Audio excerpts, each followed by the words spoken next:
আলু আর ময়দা দিয়ে ঝটপট এত মজার একটা নাস্তা বানানো যায়, একবার না খেলে বুঝবেন না।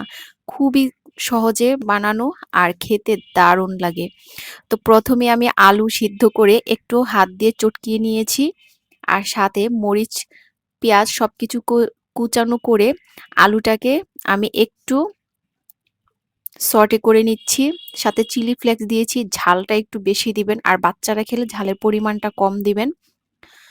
এখন আমি একটা ডো তৈরি করে নিব। ময়দা নিয়েছি ১ কাপ।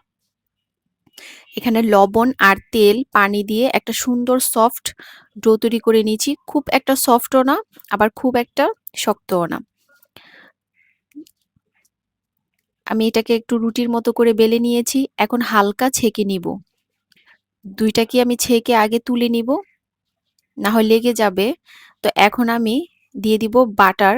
এটা বাটার দিয়েই করার চেষ্টা করবেন। তেল দিয়ে ভালো লাগবে না, বাটার দিয়েই বেশি ভালো লাগে। তো এখন আমি সেই পুরটা দিয়েছি, আর এখানে আমি অরিগ্যানো দিয়েছি। তো এখন আমি অর্ধেকটা রুটির মধ্যে আমি আলুর পুরটা রেখেছি, আর অর্ধেকটা বাস করে দিয়ে দিয়েছি। তো একবার এইভাবে বানিয়ে খাবেন, এত মজা খেতে, আর বাচ্চারা ভীষণ পছন্দ করবে। ভালো থাকবেন সবাই। আল্লাহ হাফেজ।